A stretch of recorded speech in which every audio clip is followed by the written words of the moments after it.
Evangelho segundo o relato de João, capítulo 6, do verso 14 ao verso 21.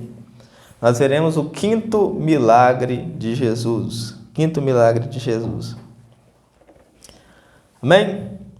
Então vamos fazer a leitura aí do verso 14 em diante. Vendo, pois, os homens o sinal que Jesus fizera, disseram: Este é verdadeiramente o profeta que deveria vir ao mundo. Sabendo, pois, Jesus que estavam para vir com o intuito de arrebatá-lo para proclamarem rei, retirou-se novamente sozinho para o monte. Ao descambar o dia, os seus discípulos desceram para o mar e, tomando um barco, passaram para o outro lado, rumo a Cafarnaum. Já se fazia escuro e Jesus ainda não viera ter com eles. E o mar começava a empolar-se, agitado por vento rígido que soprava. Tendo navegado uns 25 a 30 estádios, eis que viram Jesus andando por sobre o mar. Aproximando-se do barco, ficaram possuídos de temor. Mas Jesus lhes disse: Sou eu, não temais. Então eles de bom grado receberam, e logo o barco chegou ao seu destino. Bem, vamos orar então para que o Senhor nos para que o Senhor nos ilumine, para que nós possamos compreender a sua santa palavra. Senhor Pai Santo, nós viemos a Ti, no nome do nosso Senhor Jesus Cristo, em busca de iluminação. Que o Senhor nos ilumine, ó Deus, de maneira que nós possamos compreender a sua santa palavra. Nos dá força, sabedoria, nos dê compreensão, nos dê entendimento, ó Deus, para que nós possamos entender o que o Senhor tem para nos mostrar. Nós te pedimos, no nome do nosso Senhor Jesus, que o Senhor abra as nossas mentes, os nossos corações, que o Senhor tira do coração de pedra, do coração duro, o coração irreverente, que nós carregamos, que o Senhor pise sobre o nosso orgulho, Senhor, de maneira que nós possamos quebrantar com o coração quebrantado, ouvirmos a sua santa palavra. Enquanto a mim, como pregador, eu te suplico no nome do nosso Senhor Jesus, confiando não em mim ou em algum mérito que eu poderia ter, mas nos méritos de Cristo e no testemunho que as Escrituras nos dão de que o Senhor usava homens que não eram ninguém, Senhor, para que pudessem anunciar a sua palavra. É nessa esperança que eu te suplico, ó Deus, usa-me e enche mais uma vez do Espírito Santo para que eu possa anunciar a sua santa palavra no nome do nosso Senhor Jesus. Amém. Glória a Deus. Nós estamos aqui dando continuidade à nossa série de estudos no Evangelho de João e nós estamos agora andando para o quinto milagre. Só lembrando que João ele faz uma série de 7 sinais, ele escreve 7 milagres que atestam que Jesus é o Filho de Deus, que Jesus é o Cristo. Lá no final ele vai dizer que o objetivo de escrever esses sinais é para que quem lesse cresse que Jesus é o Filho de Deus e crendo pudessem ter a vida eterna. Então esse é o quinto milagre que nós iremos estudar, o milagre de que Jesus anda sobre as águas.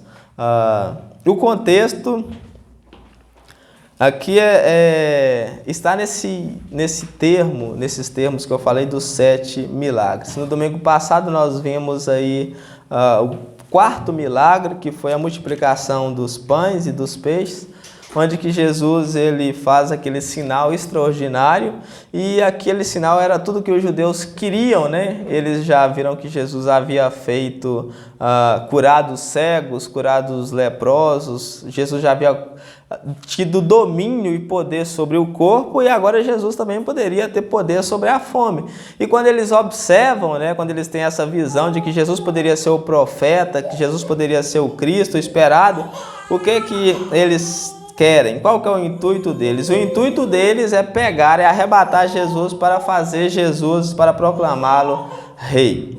O objetivo deles era proclamar Jesus rei. Mas nós sabemos que Jesus não poderia ser proclamado rei, porque essa não era a sua missão. O objetivo, a vontade de Deus era que Jesus viesse como servo, sofredor, como diz o profeta Isaías, para morrer no nosso lugar, de maneira que nós pudéssemos ter a vida eterna. De maneira que nós pudéssemos ter a vida eterna. E não vir como rei, um rei terrestre, num reino terrestre. Mas essa era, em suma, a visão dos judeus. Eles esperavam um rei que viesse para governar naquela região, para governar, para libertar eles do domínio dos romanos e, com isso, estabelecer um reino messiânico terreno. Esse não era o objetivo de Jesus. É por isso que nós vemos aqui que Jesus ele compele os discípulos a atravessar o mar da Galileia e logo em seguida ele sobe o monte para orar. E na quarta vigília da noite, por mais de 3 horas da manhã, Jesus vai até eles andando sobre as águas. E aqui nós temos acesso ao 5º milagre de Jesus. E é um milagre também extraordinário, porque aqui Jesus mostra que ele é Senhor, né? Que ele é Deus, porque ele tem poder sobre os elementos da natureza, né? A gravidade não fala, não tem mais poder do que ele. As águas, o vento. Então nós vemos aqui que Jesus tem domínio, porque ele anda sobre as águas. Para que uma pessoa pudesse andar sobre as águas, ela tinha que correr pelo menos a uma velocidade de 2.000 km por hora, dá mais de 1.000 passos por segundo. Então era algo totalmente impossível para um ser humano comum.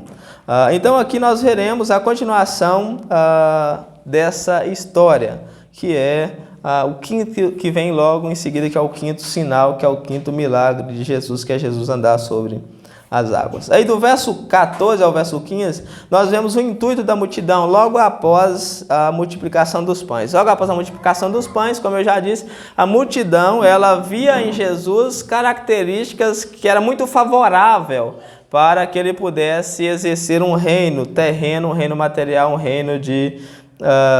reino de prosperidade aqui na terra, um reino militar aqui na terra. Uma vez que Jesus ele tinha esse poder de curar, uma vez que Jesus ele tinha o poder de saciar a fome, ele seria um líder, um rei, né, indestrutível. E era essa visão que levou esses judeus a quererem proclamá-lo rei.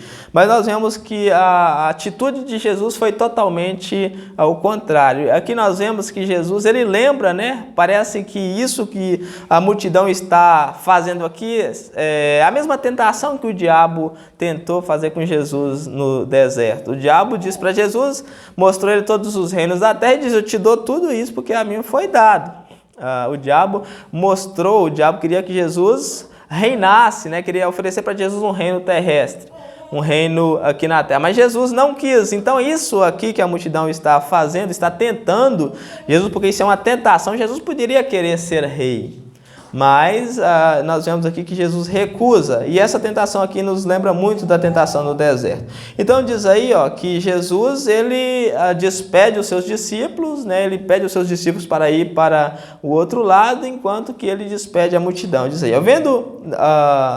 Ainda no verso 14, é o intuito da multidão, que queria fazer o rei. Vendo, pois, os homens o sinal que Jesus fizera, disseram: este é verdadeiramente o profeta que deveria vir ao mundo. Só que uma característica aqui interessante é que eles não criam que Jesus era o verdadeiro Cristo. Essa fé aqui não é uma fé salvadora. Eles viram Jesus como tendo alguém que tinha potencial para poder reinar, para poder levar eles e estabelecer o reino ali na terra. Não era uma fé salvadora, não é como algum de nós que cremos que Jesus é o Cristo. Nós temos uma fé salvadora porque nós sabemos da sua obra, do que ele fez para nos salvar na cruz do Calvário. Eles aqui tinham uma visão terrena de Messias e Jesus poderia colaborar para que esse reino messiânico chegasse mais rápido, pelo fato de Jesus ele poder curar doenças, enfermidades e também Jesus também poder saciar a fome. Jesus aqui precisava para a multidão, né? Jesus precisava apenas de um empurrãozinho. Já que Jesus não se declarava rei, a multidão decidiu que ela mesma o declararia rei. E nós vemos aqui que havia uma grande possibilidade, porque havia 5.000 homens, o texto é enfático em dizer que havia 5.000 homens, havia 20.000 pessoas por aí, mas havia 5.000 homens, o texto relata 5.000 homens capazes, né, de sair à guerra. Então Jesus tinha tudo ali para ter um exército e para começar ali uma revolução, uma rebelião, como a multidão queria. Mas nós vemos que esse não é o intuito de Jesus, porque é o que diz o verso 15. Sabendo, pois, Jesus que estavam para vir com o intuito de arrebatá-lo para proclamar o rei, retirou-se novamente sozinho para o monte. Então Jesus não sucumbiu à tentação de se tornar rei, as tentações que ele estava sendo tentado ali para se tornar rei. Marcos, o Evangelho de Marcos, diz que antes da multidão vir com o objetivo de fazer Jesus rei, Jesus dispensou eles antes. Por que Jesus dispensou eles antes? Porque Jesus quis privar os seus discípulos também dessa tentação. Os seus discípulos, como sendo judeus, eles também tinham a visão de que tinha na sua mente de que o reino do Messias seria um reino terreno. Então Jesus dispersa eles primeiro para que privá-los dessa tentação. Graças a Deus por isso. Graças a Deus que o Senhor nos livre, como o próprio Senhor Jesus nos diz nas suas escrituras, nós devemos orar para que Ele não nos deixe cair em tentação, para que Ele nos livre das tentações. Do verso 16 ao verso 21, nós vemos o quinto milagre de Jesus. Esse quinto milagre aí de Jesus é o fato de Jesus andar sobre as águas, e ele está aí no ranking, né, dos 5 milagres que atestam que Jesus é o Cristo, ou o Salvador do mundo. Nós vamos ver esse quinto milagre, mas eu gostaria de ver esses 5 milagres da perspectiva do evangelista Mateus, porque o evangelista Mateus ele relata esse sinal com mais detalhe, e é através da visão dele que nós veremos, né? O mesmo sinal, só que aqui João ele não dá muitos detalhes que Mateus dá no seu livro. O texto equivalente está no verso 14, do capítulo 14, Mateus capítulo 14, a partir do verso 22. É o referente a esse texto no Evangelho de Mateus. Então nós veremos aqui, de acordo com o relato de Mateus, 14, 22, porque Mateus ele nos dá mais detalhes, desse milagre, desse quinto milagre de Jesus na descrição de João. Do verso 22 aí do Evangelho de Mateus, os versos 22 e verso 23, Jesus despedindo a multidão e subindo para o monte para orar. Aqui Mateus acrescenta esse detalhe. Logo a seguir, compeliu Jesus os seus discípulos a embarcar e a passar diante dele para o outro lado. Aqui diz, esse compelir aqui é obrigar. Jesus ele obrigou, os discípulos não tinham escolha, eles tinham que ir. Jesus ele compele os seus discípulos a passar para o outro lado adiante dele, na frente, enquanto ele despedia as multidões. E verso 23, e despedido das multidões, subiu ao monte a fim de orar sozinho. Em caindo a tarde, lá estava ele só. Então Jesus, a multidão ela queria fazê-lo rei, né? O objetivo da multidão era fazer Jesus rei, queria que Jesus reinasse para que o reino messiânico se cumprisse ali na terra. A multidão, os judeus, eles tinham essa perspectiva. Mas nós vemos que esse não era o objetivo de Jesus, né? Essa não era a missão, esse não fazia parte do plano de Deus na eternidade. Então o que Jesus faz? Primeiro Jesus despede os seus discípulos para ir para o outro lado, né, para Cafarnaum. Logo adiante aqui nós veremos que a multidão, ao ver que Jesus e os discípulos estavam ali, elas vão para o outro lado, para Cafarnaum, e lá em Cafarnaum nós vemos um dos mais belos discursos, né, de Jesus na sinagoga de Cafarnaum, onde Jesus vai dizer para o povo que eles deveriam, o único alimento que eles receberiam dele era a sua carne e o seu sangue, né? Eles pedem a Jesus um sinal para que crescem nele, e dá o sinal de Moisés do maná. Jesus fala, o sinal que vocês terão é esse, terão que comer a minha carne e beber o meu sangue. Então Jesus despede os discípulos, pede para que eles vão para o outro lado, e depois Jesus despede a multidão, né? Jesus despede cada um ir para a sua casa. A multidão não ia, né? A multidão preferia ficar ali, ainda mais agora que ela estava saciada, né? Agora que ela estava cheia, não precisava mais de alimento, ela continuava ali. Jesus pega e sobe o monte, e o objetivo aqui era orar sozinho. Jesus sobe o monte para orar. E isso aqui nos serve de lição. Por que Jesus precisava orar? Né? Por que Jesus precisava orar? Nós sabemos que Jesus era Deus, Jesus não tinha qualquer obrigação de orar, Jesus não precisava orar porque Jesus era Deus. Nós vemos lá quando Jesus vai ressuscitar Lázaro, Jesus ele vai dizer aqui, quando ele vai ressuscitar Lázaro, ele vai fazer uma oração pública diante das pessoas.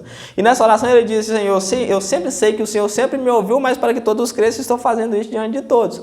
Ou seja, Jesus ele não precisava orar, mas para nos deixar esse exemplo e essa lição preciosa, maravilhosa, ele vai orar, ele sobe o monte para orar. E nós vemos muitas passagens bíblicas que revelam que Jesus se separa para orar. Isso nos mostra que a oração ela é a principal arma para que nós possamos vencer o mundo e vencer as tentações. Se Jesus não fosse uma pessoa versada nas Escrituras e um homem de oração, ele não poderia vencer as tentações, ele não poderia vencer o pecado, assim como ele venceu.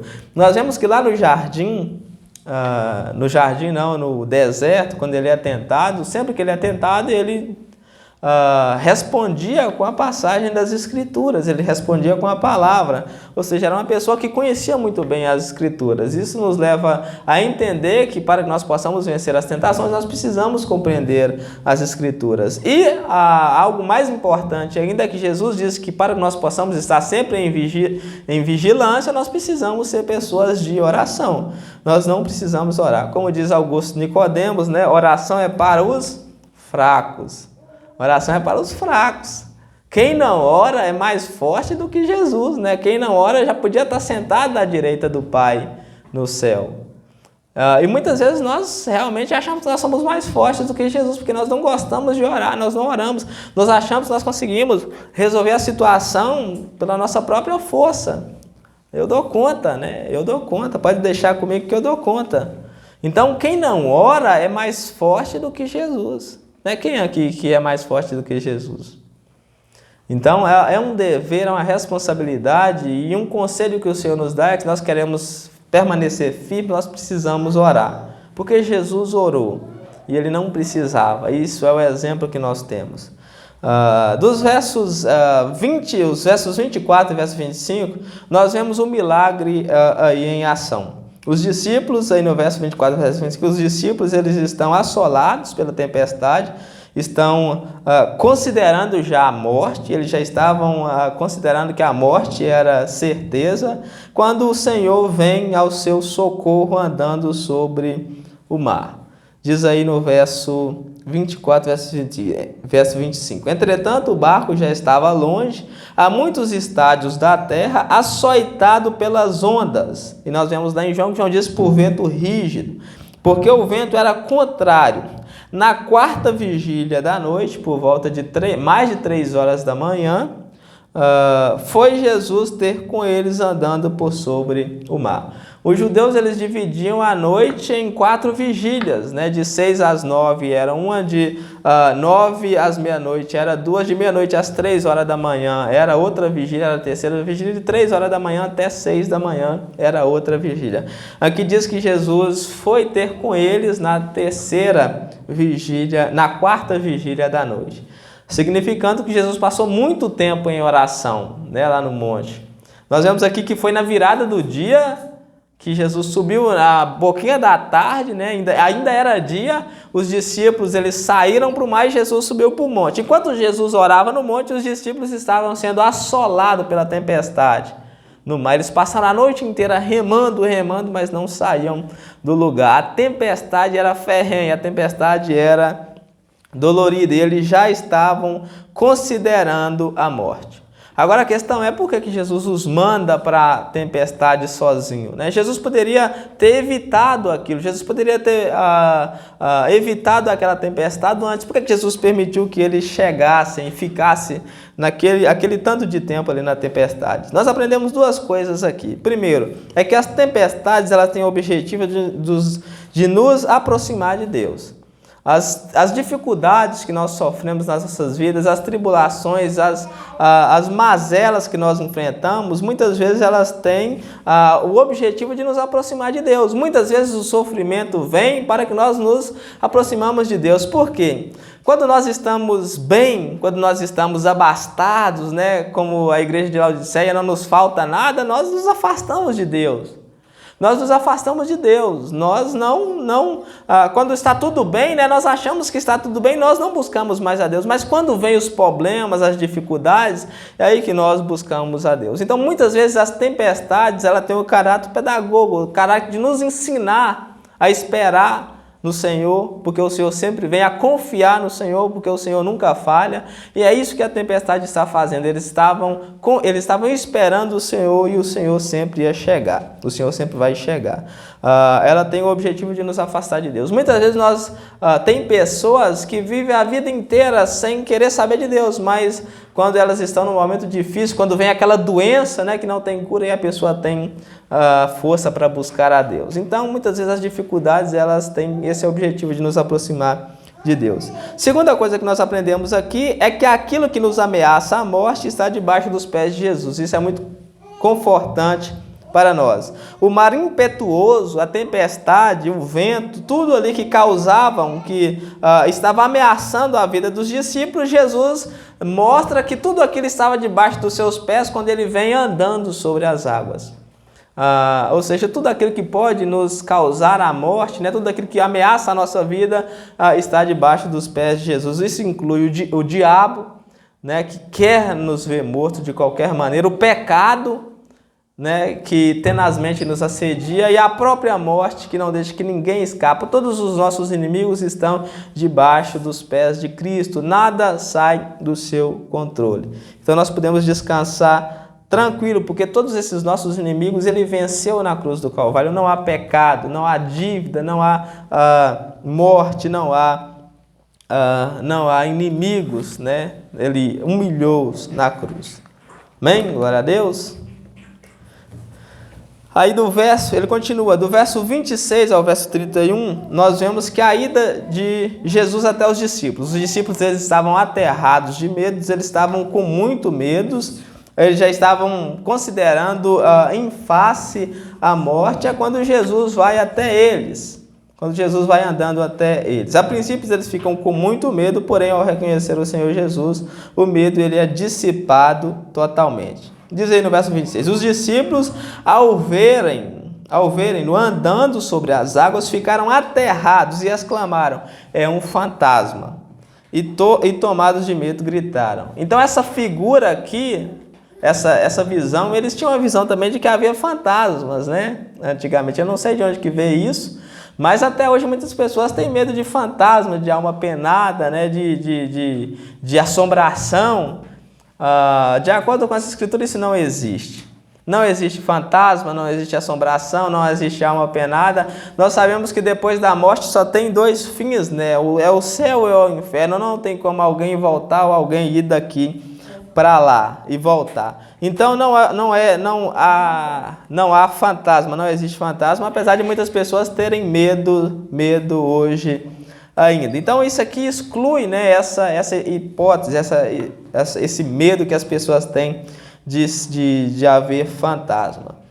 E também ajuda, né, porque muitas pessoas que têm medo de assombração já sabem, de acordo com as escrituras, que não existe assombração. Mas os discípulos aqui, eles tinham esse costume, eles tinham essa perspectiva de que havia fantasma, eles gritaram assombrados, ficaram assombrados de medo. Mas Jesus, verso 27, mas Jesus imediatamente lhes disse, não tende bom ânimo, sou eu, não temais.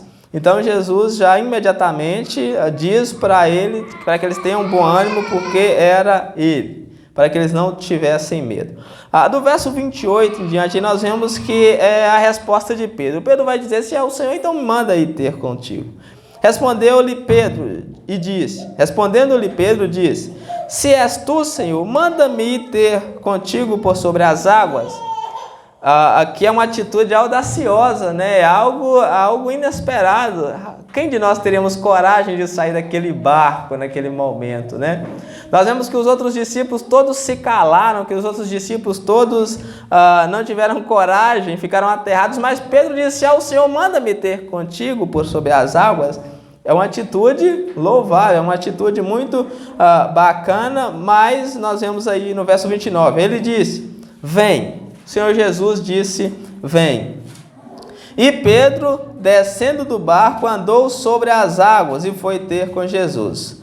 Então diz que Pedro desce do barco e ele vai andando sobre as águas ter com Jesus. Mas aqui acontece algo interessante. Nós vemos aqui que as coisas ao redor vai tirar a concentração de Pedro. As coisas que estão ao redor vai fazer com que a fé de Pedro enfraqueça. Diz aí, reparando, porém, na força do vento, teve medo, e começando a submergir, a afundar, gritou, salva-me, Senhor.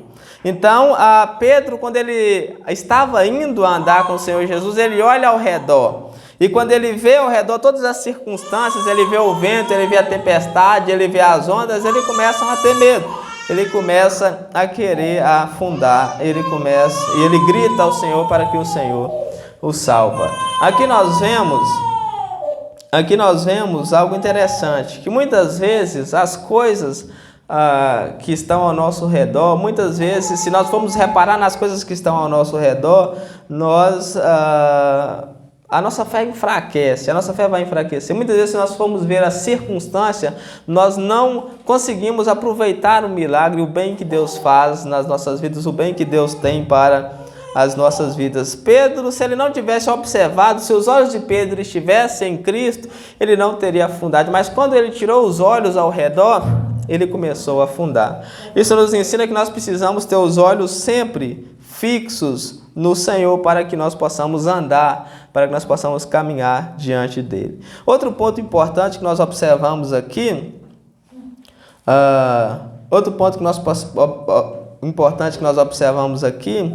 é que a presença de Jesus, ela exclui o medo. Há pessoas que são muito medrosas, que têm medo de tudo, mas aqui eles estavam aterrados de medo, e aqui, quando Jesus chega no barco, aquele medo é dissipado. No verso 31 continua, diz: portanto Jesus, estendendo a mão, tomou-lhe, ou seja, Pedro começou a afundar, Jesus estende a mão e tomou-lhe pela mão e disse: homem de pequena fé, por que duvidastes? Então, quando Jesus chega no barco, o medo ele é dissipado. Aquilo que tira os nossos medos é o Senhor Jesus.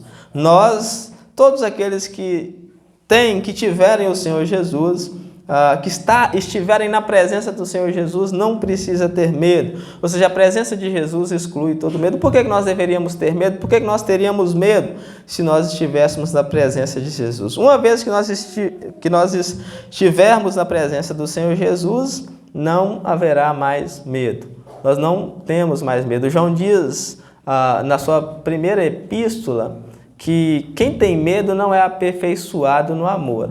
Ou seja, a pessoa que tem medo, igual pessoas têm medo da morte, pessoas têm medo disso e daquilo, porque ela não conhece a obra de Cristo. Todos aqueles que conhecem a obra de Cristo não têm medo do que está por vir. Muito pelo contrário, ele se alegra na vida eterna que está por vir. E o último ponto que nós vemos aqui, do verso 32 e 33, é a entrada de Jesus no barco,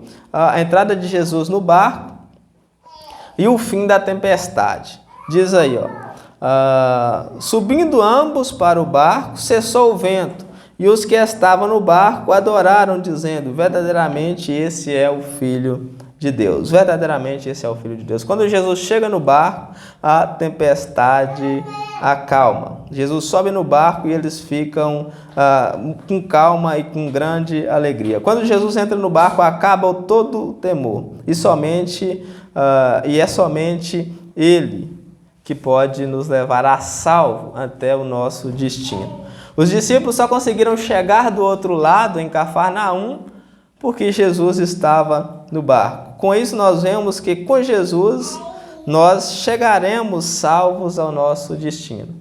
Ninguém conseguirá prevalecer firme até o final sem o Senhor Jesus. É por isso que nós sempre precisamos buscá-lo de todo o nosso coração, viver uma vida para Ele, porque ninguém conseguirá permanecer firmes até o final sem Ele. Você só conseguirá permanecer firmes até o final se Jesus estiver no seu barco. É Ele quem nos leva sãos e salvos. Como que eu faço para que Jesus entre no meu barco? Eu preciso aceitá-lo de todo o meu coração, arrepender dos meus pecados, viver para Ele, buscar o seu santo nome. Nós só chegaremos firmes até o final se estivermos na presença do nosso Senhor Jesus. Amém? Glória a Deus. Então aqui nós vemos o quinto milagre de Jesus, que trata exatamente dessas questões do Senhor, da nossa confiança no Senhor, que trata da nossa confiança no Senhor e que demonstra que Jesus é o Cristo, o Salvador dos homens. João tinha um objetivo. Qual que era o objetivo? Demonstrar para você e para mim que Cristo é o Salvador do mundo. que Jesus é o que pode dar vida, que Jesus é o que pode te tirar da fossa, que Cristo é o que pode te tirar do pecado, do lamaçal do pecado e te dar a vida eterna. Você precisa apenas crer de todo o coração, de verdade. A coisa mais triste é uma pessoa que finge que crê e não crê no Senhor verdadeiramente. Essa pessoa está perdendo a maior oportunidade da sua vida em não crer no Senhor. Então a minha palavra é: arrependa-se dos seus pecados e creia no Senhor Jesus para que você possa herdar a vida eterna. Amém? Enquanto é tempo. Glória a Deus. Vamos orar e agradecer a Deus por essa oportunidade. Senhor Pai Santo, nós te agradecemos por mais essa oportunidade que o Senhor nos concedeu de estarmos todos juntos, reunidos para louvar, para bendizer, para adorar o seu santo nome. Nós te agradecemos, nós te louvamos no nome do nosso Senhor Jesus, e que essa palavra, Deus, não caia por terra, mas que essa palavra possa entrar nos nossos corações e produzir frutos, Senhor. Que essa palavra possa nos dar sabedoria, entendimento, compreensão para que nós possamos andar sempre de acordo com ela. Que ela possa ser o guia, Senhor, para os nossos passos, que ela possa ser o guia para os nossos caminhos, de maneira que nós possamos viver para Ti, Senhor, para a honra e para a glória do Seu santo nome. É o que eu te peço e te agradeço no nome do nosso Senhor Jesus. Amém.